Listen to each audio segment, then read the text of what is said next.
ఈ రోజు మనం మగవాళ్ళలో స్పర్మ్ కౌంట్ అనేది ఎట్లా ఇంప్రూవ్ చేయాలి అనే దాని గురించి మాట్లాడుకుందామండి. హాయ్ అండి, this is doctor Priyanka, gynaecologist from Ahalya hospital Guntur. చాలా ఫ్యాక్టర్స్ వల్ల స్పర్మ్ కౌంట్ అనేది తక్కువ అవుతుంది. కాకపోతే కొన్ని ఇంప్రూవ్మెంట్స్ అనేవి చేసుకుంటే the chances of sperm quality and count can be improve. Daily at least ఒక 40 minutes అన్న వాకింగ్ ఎక్సర్సైజ్ అనేది చేయాలి. మందు సిగరెట్ అనేది బంద్ చేయాలి. బీజాలకి వేడి పుట్టకుండా చూసుకోవాలి. బాగా వేణీళ్ళతో స్నానం చేసే వాళ్ళు వేణీళ్లు అవాయిడ్ చేయాలి. And tight jeans, under garments వేసుకునే అలవాటు ఉన్న వాళ్ళు అది కూడా అవాయిడ్ చేయాలి. అండ్ ల్యాప్టాప్స్ వడిలో పెట్టుకోకుండా టేబుల్ మీద పెట్టుకుని వర్క్ చేసుకోవాలి. అండ్ డైట్ వచ్చేసరికి ఏంటంటే నాన్ వెజ్ కంప్లీట్ గా మాంసాహారం అనేది బంద్ చేస్తే better. And diet rich in antioxidants, diet rich in zinc and selenium, omega fatty acids ఇవి తీసుకుంటే స్పర్మ్ కౌంట్ అనేది ఇంప్రూవ్ అవుతుంది. So zinc and selenium rich foods వచ్చేసరికి పంకిన్ సీడ్స్, చిక్ పీస్ అంటే పచ్చి బఠానీలు, and cashew nuts, walnuts, chia seeds, flax seeds ఇట్లాంటి వాటిలో సెలీనియం అండ్ జింక్ అనేది ఎక్కువ ఉంటాయి. అండ్ యాంటీ ఆక్సిడెంట్స్ అనేవి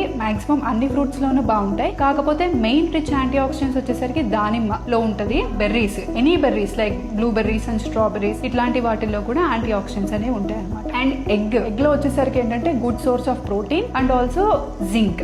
నెక్స్ట్ వచ్చేసరికి ఏంటంటే మీ వృత్తిపరంగా ఒకవేళ స్పర్మ్ కౌంట్ తగ్గుతుంది అనేది అనుకుంటే గనక మెయిన్ ఇది డ్రైవింగ్ వాళ్ళలో చూస్తాం. ఈ సిట్టింగ్ వల్ల కూడా బీజాలకి వేడి పుడుతుంది. సో అట్లాంటి వాళ్ళు ఏంటంటే మధ్యలో లేచి కొద్దిసేపు నడుస్తూ ఉండాలి. అండ్ సెకండ్ థింగ్ వచ్చేసరికి పొలాల్లో పనిచేసే వాళ్ళు, ఎరువులు ఇట్లాంటి వేసే వాళ్ళు అది కూడా అవాయిడ్ చేసుకుంటే బెటర్ థింగ్. ఇవి అన్ని వాటితో పాటు మీరు దగ్గర లోకల్ గా ఉన్న డాక్టర్ గారి దగ్గరికి వెళ్ళి బీజాలు టెస్ట్ చేయించుకుంటే ఏంటంటే సరౌండింగ్ బీజాలు చుట్టూతో ఏదన్నా వాపు అట్లాంటివి ఉన్నాయి అనుకుంటే గనక దాన్ని మనం వారికోసీల్ అంట. దానికి సంబంధించి ట్రీట్మెంట్ తీసుకుని మీ డాక్టర్ గారు మీకు కొన్ని సప్లిమెంట్స్ ఇస్తారు. అండ్ డాక్టర్ గారు చెప్పిన కొన్ని పాటిస్తే గనక మీ స్పర్మ్ కౌంట్ అనేది ఒక 3 to 6 months లో ఇంప్రూవ్ అయ్యే ఛాన్స్ ఉంటుంది.